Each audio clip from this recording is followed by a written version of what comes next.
Hey everyone, welcome to our MXGP TV studio show. This week we're in Sweden and it's round 12 of the MXGP Motocross World Championship. My guests this week, Jeremy Seewer, Clement Desalle and Stefan Everts, a 10-time world champion no less. But before we go any further, let's catch up with what happened 2 weeks ago at round 11 in Teushenthal, Germany. Here's some highlights from MX2 Race 2.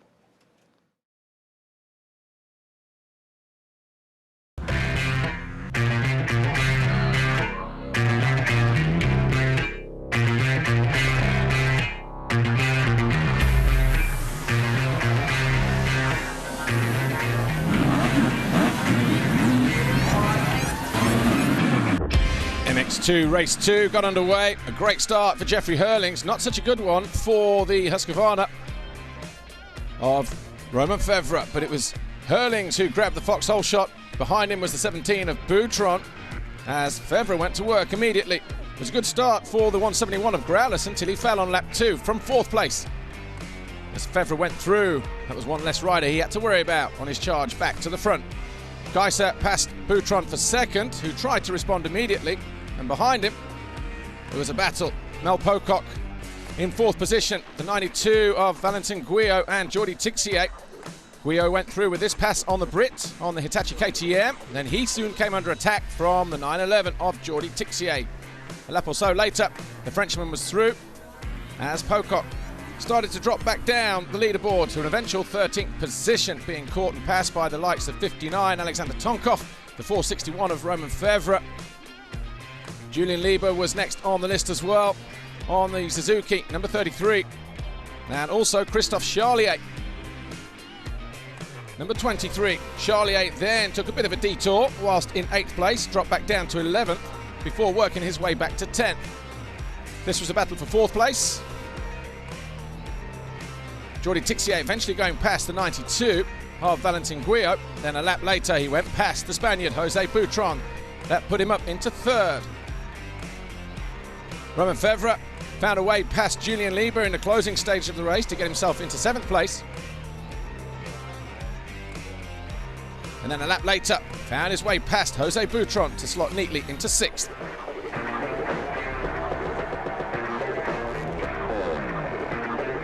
Battles all the way down the field involving Jose Boutron in the late stage of the race. Julien Lieber eventually getting the best of the Spaniard. But it was Herlings who was victorious in Moto number 2 to make it a perfect day in Germany. That was your podium. Jeffrey Herlings, Tim Geiser, 2 solid scores, 2 second places. Tixier was 3rd, and the championship, Herlings, Tonus and Tixier. Herlings now more than 100 points clear of the Kawasaki rider who was away through injury this weekend in Germany. Of course, Herlings still leads as we go to Sweden.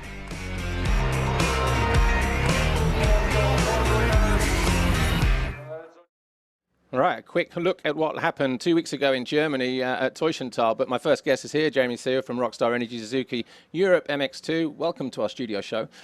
Fresh out of the European 250 Championship, which he competed in last year. How are you finding it in your first year as a full-time MX2 rider so far in 2014? In the beginning it was a little bit, difficult because it started already with overseas GP, which is complete different to here in Europe. Everything is new, you don't know anything. You go to Qatar, have to ride GP and you are there. You are a newcomer anyway, and then it is like this. So it was a little bit difficult for me, but it changed to a good way, and now I think I'm in a good position there and I can work on my skills and improve myself. Yeah, and looking at the results that you had the first couple of rounds, the first 2 rounds didn't go so well, but the results did come pretty early. Brazil, you finished 9th overall there. I think you got a 6th in the second race. Just talk us through Brazil and what happened and how you found it. Yeah, after 2 overseas GP, Brazil was already a little bit used to me. I know what happened with the plane to the race. I know how everything works and how we can manage the things behind riding and stuff. So I was feeling pretty good on the bike. I also knew from the 2 races before that my speed is there. So I just had to put my things together and put it into results. And in Brazil, everything worked well. I had 2 good starts.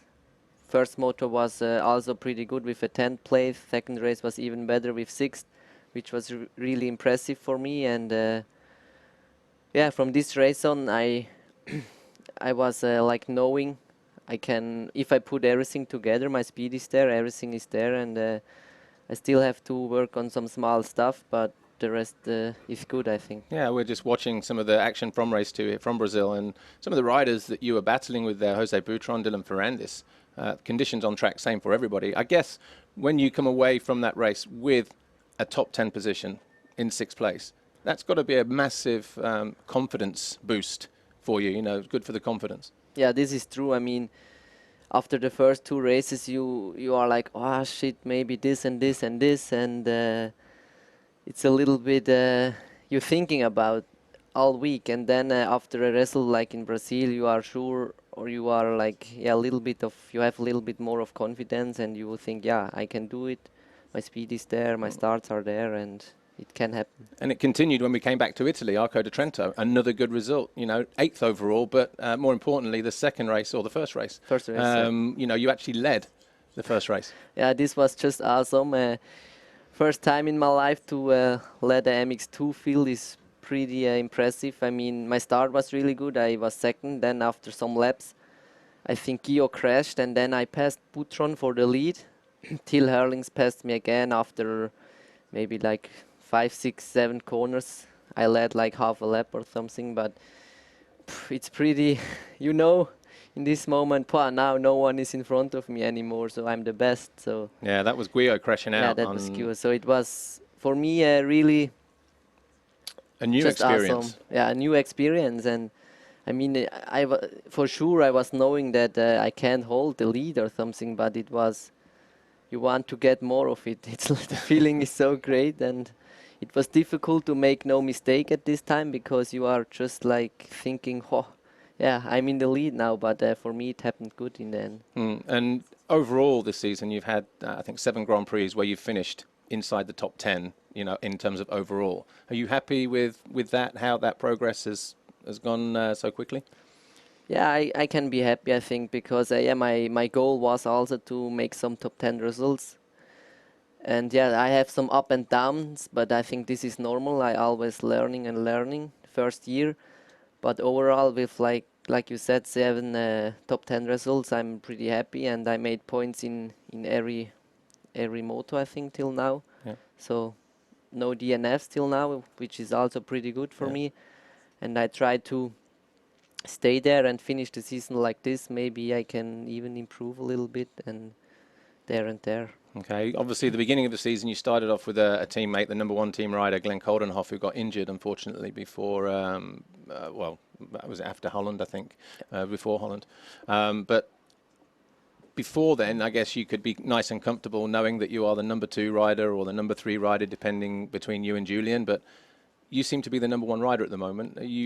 How are you dealing with that? And what's it like not having someone like Glenn around who should be winning the races, taking the pressure off you? Do you feel nervous, or is there pressure, or are you just okay with it? I think there is no pressure for me because, I mean, if there is pressure, it's because of myself. Yeah. Because I say, oh, now Glenn is away, I have to put good results in. But in the beginning, it was a little bit like, oh, just me and Julian now. But I managed good, and I don't feel pressure, and it's getting normal now like this. And what about the reaction from the fans at home in Switzerland? Because suddenly we have 3 guys, you, Valentin and Arno, 3 guys from the tiny little country called Switzerland. It's looking good at the moment in MX2 for you guys. Yeah, this is true. In Switzerland, the reaction is pretty big because normally motocross is not so big there. For sure, we have Swiss championships and stuff like this, but we don't have so many good European or World Championship riders, and this year pretty good. Also with the spectators and everything on the races is pretty nice, and also for me because Arnaud and Valentin, they are French-speaking Swiss guys, and I'm the only German one. Okay. It's even more small than the French-speaking part, and I think since a long time ago there was not a German-speaking Swiss guy in the World Championship. So this is pretty nice. Yeah, good. And finally, before you go, are you all finished now with your studies? Because when he was competing last year in the MX 250, and I think for the first part of this year, you were still in college or in university. What were you studying? I studying like something machine. Like engineering, or? And yeah, like CNC drilling and milling stuff like this. Make some programs for the machines. Sure. To cut and, like I said, milling, drilling. And this is because, in case you didn't make it as a pro rider, you have a career to fall back on, I presume. Yeah, in Switzerland, this is like after school, 9 years of school, you are no one. You can't work or something like this. You are just there. But then I did this for 4 years. I finished 3 weeks ago, and now I can go pro. And fully think about the riding and the training, which has obviously got to be more of a relief than anything else, I guess. Yeah, I think I can do everything more professional, have more time for practice and stuff like this. This was also a reason, I think, beginning of the season, because there I had a lot of exams and stuff like this, and now it's complete changing life for me, because till now my week was really busy, school, Wednesday, work, Thursday and stuff like this, but now it's going to change, I think. Okay, well, look, we're out of time with you here, but enjoy the weekend, enjoy the rest of the season. Hopefully we see you getting inside the top 5 before the end of the season. That'll be nice, I think, for you and the team. Yeah, that would be really nice. Okay, well, look, Jeremy, thanks for coming in. And before we meet our next guest, let's catch up with what happened 2 weeks ago. MXGP Race 1 highlights from Germany.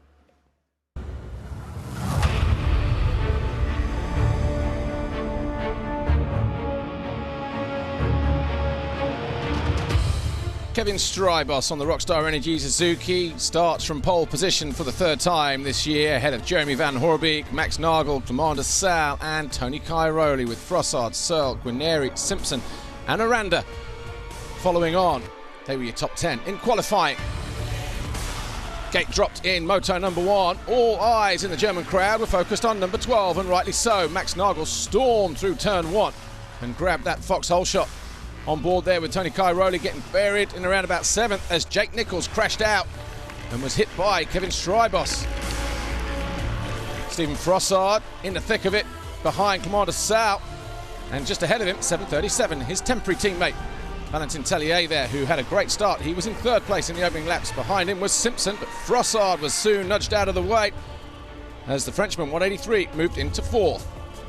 Van Hoorbeek found a way down the inside of Antonio Cairoli. That put him up into 6th position.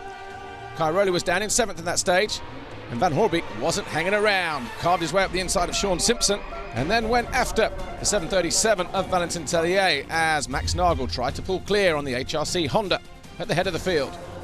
Clement Desalle, number 25 on the Rockstar Energy Suzuki, was comfortable in 2nd position, but he couldn't afford to relax because the 183 of Stephen Frossard was waiting dangerously in the wings. 24, Simpson came under attack from the number 22 of Strybos as Tommy Searle just lurked there in the background in 8th.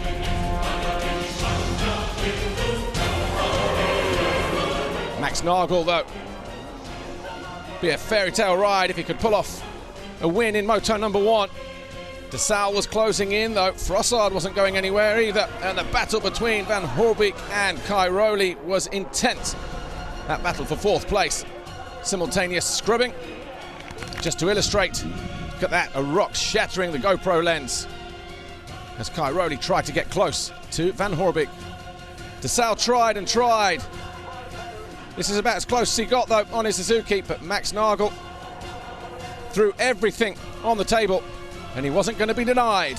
He came home to take victory in moto number 1 to the delight of these guys here, who came out in their tens of thousands to support the hometown hero, Max Nagel. And what a fairy tale ride it was, back from injury as well, missing the last 5 Grand Prix. The number 12 HRC Honda rider, Max Nagel, stormed Teufelstal with a win in moto number 1 from Desalle and Frossard.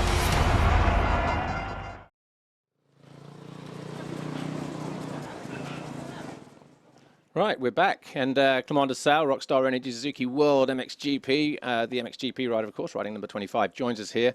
Clement, welcome back to Sweden. Always a pleasure to see you, but the last time we came here, 2012, you took the overall victory here. Yeah, 2012 was a good day for me, but yeah, but not last year. And last year I didn't win. No. So yeah, it was a good time. It was really a special GP because I come here with 47 points in second place, and I start from here with the red plate because I take the 50 point and Antonio take 0 point because he had a really strange GP, and it was a really strange GP also for me because. Nobody knew it that it will be like this, and so it was really strange. But yeah, it was a good victory anyway for me, and I was really happy about it. All right, but the track was different then. Now it's different again. You know, we go the opposite direction. You've just had the free practice 30, 40 minutes ago. How was it? How different is it? I know the ground will be the same, but the layout, how does it feel as a rider? Yeah, I think it's a good option to have it on to have a change because it was like a really long time that it was every time the same. So I think it's cool to enjoy something different here, and yeah, it's a good thing. The track, I think the line have to come and they will make some small modification during the weekend. So we will see how it will come, but. Yeah, the first reaction is okay, so I start slow the GP. Yeah. Well, you are second in the championship at the moment, 25 points behind Tony Cairoli, but I was looking yesterday at the results, and I know you might say, okay, cool, or actually I'm not interested in that because the last race, the last round of the championship is what is important. But if we started the World Championship in Spain from when you won those 2 races, you would actually be leading the World Championship now because you've had 6 race wins. Tony's only had 3. You have scored 225 points. He's only scored 210. So you would have a 15-point lead. So I know it's only artificial, but what it says is from Spain, you have been the more consistent rider, the more dominant rider. So from a confidence point of view, that must be pretty good from your side. Yeah, I'm confident. Yeah, that's true, but I don't really see the thing like you said because it's just nice to see, but the season start in Qatar and not in Spain. Exactly. So no, I'm just 25 points in second place, and I just want to to go in the race and do the best I can every moto. Not even I take moto by moto, not even GP by GP. So I just want to give my best, enjoy the ride because when I enjoyed it. You directly see on my result, and so that's my style for the moment. So that's it. Okay. Well, your first race came in Trentino, a second and a first place finish there, and you won the overall Grand Prix as well. So I guess from Trentino, you must have been thinking, okay, now I'm back in the fight for the championship. Yeah. Yeah, it's true. It was a good feeling, and especially because end of last year in MX of Nation, I hurt myself, so it was not that easy. And yeah, it took me some race to feel really really good on the bike. So I was really happy to win the first GP in Europe, and going really positive. So yeah, after that, it's true that I get one GP, not so many luck or something, but. Since Spain, I had some strong race, and I try to be as strong as possible. So it's really positive to go in that way, and I hope it continues. Yeah. How important was it to have I just saw your reaction there when you came over the finish line. It was just so much relief there. But also the podium was 3 riders from Belgium, you, Kevin, and Jeremy. How important is that from a Belgian perspective, from the nationality point of view, that 3 guys are competing again at the highest level in the MXGP class? Yeah, it's really good for the country, but honestly, I don't really understand because we have no track to train. Yeah. No, so much track to train. So, but it was really good. It showed that we have a strong country. We are a good rider, and personally, it was. I was really happy about it. Happy to win. When you win, it's all time a good feeling, and the Monday you feel so good, and you want to do it again, and you just look in the phone and you feel good. So I like to have those feelings for the moment. I want to keep it. Well, after Trentino, there were 2 GPs where you weren't on the podium, but then it returned again in Spain. Even more convincing, I guess. 2 race wins, the overall a perfect weekend in where were we, in Talavera? Talavera. Yeah, exactly. But really strange because on Saturday in Spain I had a stomach problem, really strong. I never had this like this, and so when I have sometimes a problem, I ride I ride better. So Do you find though, because you have a bit of a problem, it almost maybe takes not that you some maybe feel the energy pressure, but also the stress away? Yeah. Maybe, yeah. So you Yeah, then maybe. ride more relaxed. Yeah, maybe, yeah. I think that's the thing. But you're, even though you look relaxed here, what is going through your mind when you've got Tony behind you, pushing after lap, looking left, looking right? You know, it's, you have to have a cool head for that, don't you? Yeah, exactly. You know, at some corner during this moto was really tight, but then after I just said to myself really quick, like, just give your best, try to be concentrated on your ride, and if you are faster, you will not pass. So that's what I tell me, and I try to go till the end of the moto. That was good. Yeah. Well, since then, just off the podium one time, Maggiora. Tell us about that crash in the first race, because when I saw Clement arrive in Germany, I said, look, I have to say this, and his girlfriend said, oh my God, here we go. And I said, I'm going to buy you a red suit, a blue suit with a red cape with an S on it, because the only person who should fly like that is Superman. And it was a nice icebreaker, but just, can you, yeah, just on the takeoff, and this is all we saw in the race, but it looked big, but you picked yourself up and walked away. What actually happened on the approach to the jump?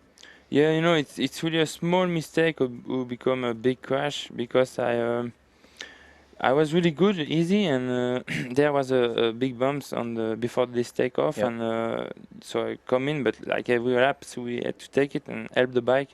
But there it was a bit moving too much, and on the takeoff was too clean line, and between was a small ruts line, and the front wheels go in, go slippery, come back on the hard line, and then just before takeoff with the gas on, so I could do nothing, and the bike just start like the video. You felt like Chad Reed. Yeah, exactly. That's my favorite rider, so I think I'll feel directly. Yeah. 22, 25, a big crash. But in Germany was the last round. Obviously, good to see you get back on the bike, finish the race, finish the GP. And good to see you in Germany, where you won again last week, or 2 weekends ago. How was the overall GP for you? Yes, you won, but how was it? Yeah, I was not really 100% on in Germany, because I hurt my wrist a bit in this crash in Italy. So actually the second moto was really strong pain in Italy, and I could not train on the bike between Italy and Germany. And honestly, I had again some strong pain, but start the weekend slow, and you know, my body get warm during the weekend, and after in the moto was really good. Again, I had a small problem, and I finished with a win. So. I was just thinking, again, you're riding with no stress because there's a problem in there. So somebody get this guy some stress, and then we'll relieve him from it. Yeah. So, you know, at the end, it was really good, and just happy to win without looking too much championship. Yeah. You know, it's like this that I think we can concentrate the best, and I just want to do my best, you know. I'm not sure who's more happy to be on the podium, you or Sylvain. Sylvain, maybe. Yeah. That was good. Yeah. We had a weekend off last week. What did you do? Was it a complete weekend free? Yeah, we can call it like this. Yeah, but I also managed to take some rest again to be best, because, like I said, I was not recovered 100% because it was like Italy, Germany just after each other, and so I take some day rest just with the bike to don't hurt my wrist, and I mean to make it recover the best as possible, and you know, it's not so much stress for me on the bike. I know that during the season I'm okay, and so yeah, it was more free. Yeah. Okay. Well, with the bike, let's say. Yeah. Well, we are at a time with Clement, but wish you all the best for the rest of the season, and thanks for coming in. Thank you. Pleasure as always. Thank you. Thank you. Right, we are going to meet our next guest in a moment, but before that, though, time to talk about our competition. If you guess the top 3 riders in MXGP and in MX2 this weekend, you get the chance to win the MXGP video game, of course, MXGP TV access, and a load of Ippon goodies as well, as you can see. So enter via our Facebook page, and hopefully you'll be walking away with all of those goodies, and good luck with that. Of course, you can follow us also on Twitter, on Instagram, and also on YouTube as well. So go to MXGP TV. Well, just a few moments ago, Stefan Everts from Red Bull KTM Factory Racing, team manager for MX2, as you can see, just made his way towards our studio area. and I'm glad to say that he's looking nice and calm and relaxed. Well, why wouldn't he be? His #1 rider is still leading the MX2 World Championship, and this guy is no stranger to winning around here at Uddevalla himself, because he has the most victories here with 6. And Stefan Everts joins me now. Stefan, welcome to the studio show here in Uddevalla. The track is a little bit different to what we've used to been seeing it. What do you make of it, and what do your riders think of the new layout? I think the changes are really positive, you know, especially with the start. To have a U-turn and the start is always a bit tricky, and there's always some crashes and some motos. And now they've made this long left-hander. I think it's really good for the public to see, and I think it's safer also for the riders to have this start change like it is now. And the rest of the track is also looking good. They've put in a lot of hard work here, the people from the club, and that's very nice to see. Good. And obviously it's a new championship year. We're halfway through it, almost, you know, round 12 now out of 17. But nothing's changed though in terms of the top of the championship. Jeffrey Hurlings is still leading the way. Got to be pretty happy with how things are going for him again this year.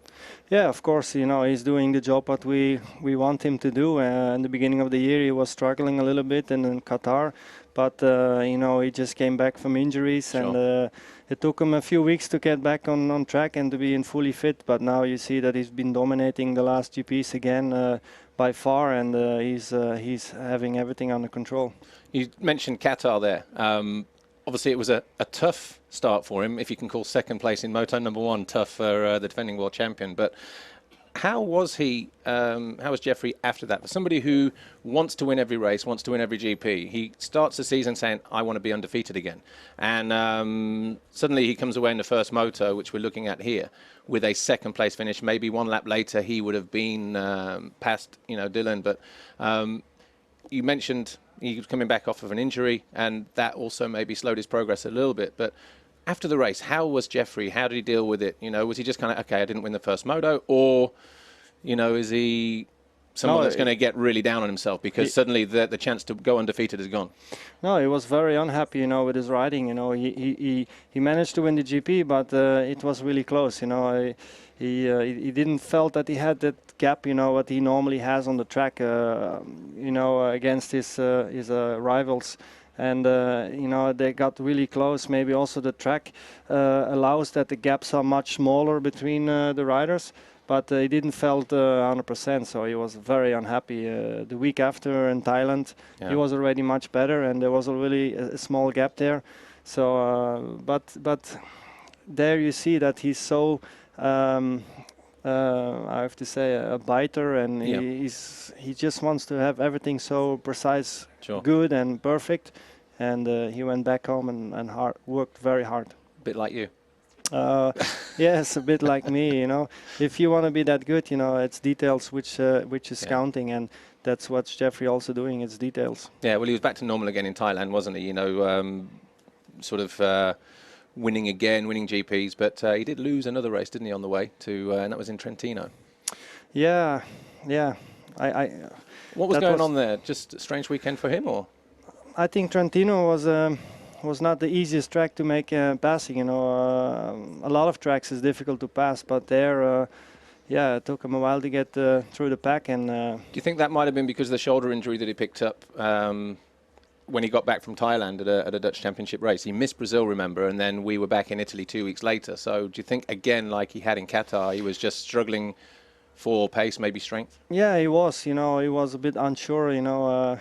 First of all, it was been said he need to get an operation, and then we got a second opinion, and finally we gave it some weeks and some rest, and then he went off to Italy, you know, and he didn't know what to expect. And in that first moto, yeah, he struggled not to win that moto, but it again came close, and you know, it's like you say, you know, the confidence was a little bit unsure, shaken, but. You know, after that one, everything got back on track. But it was another Dutch rider that won that race, Glenn Koldenhoff, who's now injured. But are you surprised at the level that Glenn was able to step it up this year, and maybe even Tonus, for instance? Well, or are we just seeing? Yes and no. You know, I think Glenn, he's been struggling for a long time with injuries, and last year has been his first full complete season, and he's been putting in some good races. He's done his first GP victory, so it boosted his confidence, and also towards this year he got, with the factory team, and he was well prepared, and he was doing some good races, and unfortunately he got hurt again. But in general, the Dutch riders are coming up, and the federation there is doing a good job with their youth program. So you can see that it's working. The progress. What about Germany 2 weeks ago? Obviously, Arnold Toner's crashed in first or second lap of free practice, which with Jeffrey going on and winning both motos now, he has 105 points lead, I think, in the top of the championship. So while there is still a long way to go, it is looking good, it has to be said, for world title number 3 for Jeffrey, doesn't it? Yeah, he's looking good. Unfortunately, the closest rival of Jeffrey got injured. And I was really happy for Arnaud, to see him back on track. And he also been struggling with injuries for a long time. He's been always a very promising rider, but he never came through. And I think this year he proved more than once that he can be a top rider. So I was really happy for them and the whole family. And now he's again injured. So, for Jeffrey, this makes it a bit easier in one way, but in the other way, he needs to keep his focus there, and it's still everything is possible. Injury today or tomorrow, and it can all be finished. Sure. So things can change quick in motocross. Like I always say. So he needs to stay focused. That's for sure. Sure. And what about Jordi Tixier? He's third in the championship at the moment, but there are a lot of people out there, I'm sure you're one of them. We're expecting him to be a real contender this year, not challenging for 6th, 7th and 8th like he has done a lot of the time this year, challenging for race wins and certainly seconds just like he was last year. Do you feel that he's maybe gone backwards a step, or how do you see Jordi's season so far this year?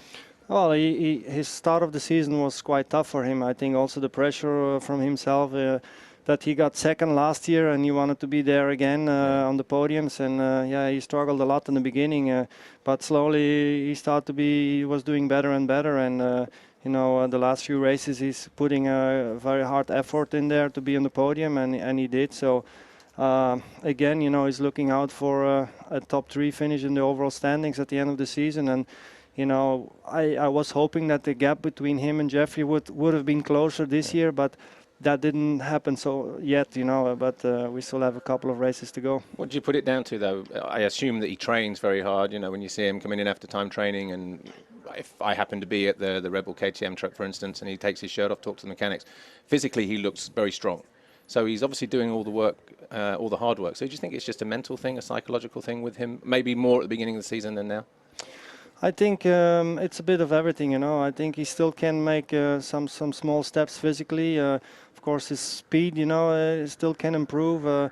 Mentally, he can improve, but I think he's slowly learning. And what have happened the last 2 years, some things takes time to get inside your head and to understand. And I think the last few weeks again, he's made some nice progress, and you see that he's determined, to be back every weekend on the podium. Well, his best result was second in Major, around 10, I think that was. It took a while to get there, didn't it? He got a podium before that, but second is his best, and he's only been on the podium 3 or 4 times this year.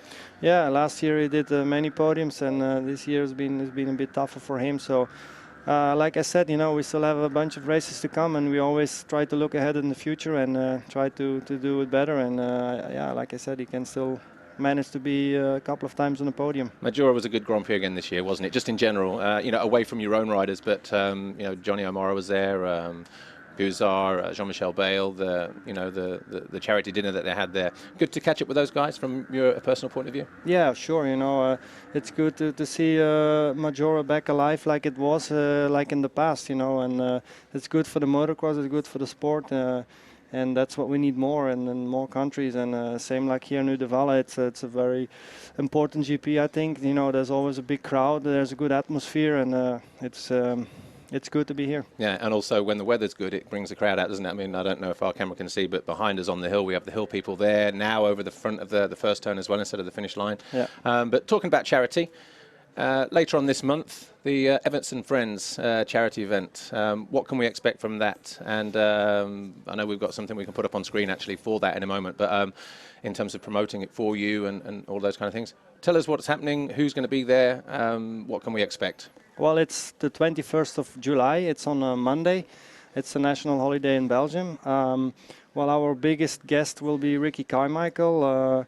We have a bunch of other top Americans like Jeff Stanton, Jeff Emick. We have even Brian Jurgensen coming over. Is he American? No, he's Danish, but he's an ex-GP rider. And of course, we have a lot of present GP riders like Jeremy van Hoorbeek and, and many, many more. So, is this the 10th one now you've done? This is the 9th one. And next year we will go for the 10th, and this will be also the last one. Oh, really? Yeah. Okay. So, but it's not a race. It's an event. A lot of crazy things happen. Well, I've, thought about a concept. So we have a lot of different categories. It's a fun day, we have an American race, we have a pit stop race for the GP stars who needs to take the wheel out and get it back in and finish the race. So this is something really interesting to see. We have the scooter race, the fun bikes we call it. It's like a dress-up party. You see some crazy people there doing crazy things on Still mopeds. having the GP guys on mini bikes as well racing or not? We have the future stars, the 85 riders, which some of the GP stars rides with him, especially Jeffrey. He's looking forward to do that. That's the main race for him that day. That's the 85s. So that's quite fun to see the big guy on a small bike. Yeah. And we have the junior stars, the minis, and of course the golden heroes. The people like yourself. The vintage bikes. It's really cool to see the old two-strokers. Yeah. Good, cool. good. And before we go, just really, really quickly, just some quick fire questions. Jeffrey, obviously staying in MX2. A lot of people asking why. Why? Jeffrey is still 19 years old. Yeah. He's still very young, and he can still be in the class till he's 23. So he wants to do one more year MX2. Also, for KTM it's important. We have Tony as a main rider in the MX1, and we have Jeffrey, in the MX2. And there's two riders which we want to win 2 championships with. If we put them together, we only have 1 championship. Yeah. And in the past when we decided to go with these 2 riders, it was with that idea, to win many championships in those 2 classes. And to put them together, we will lose one. Okay. So. And what about 2016? I'm guessing his contract at the moment is only until the end of 2015. But if he was to stay with you, would you put him in MXGP then, or? No, then for sure he will move up. Okay. He will be free for 16. So I think soon next year, it will all start around Jeffrey Herling. So. Okay. And Jordi Tixier, does he have a deal with you in MX2 team next year? Yes or no? No, he's also free. So we didn't sign him for next year. We are thinking about all the other options, so no decision yet. Okay, and in Germany, the rumor mill was sort of pretty rife that maybe Tonkov was going to be that rider. Is that a yes, a no, or maybe, or a no comment at the moment? To replace in MX2? As far as I know, a no. Okay. Yeah. Stefan Everts, thanks for joining us here. All the best for the rest of the season. That concludes our studio show this week for another weekend. We'll be back in Finland at Hyvinkää next week. So thanks to Jeremy Seewer, Clement Desalle, of course, Stefan Everts, our Monster Energy girls as well, Grace and Charlotte. Looking beautiful girls as always. But we'll be back in a week when we do it all again. So thanks for watching. We'll see you then. Bye for now. Och ni kan förse er med lite grann saker runt om.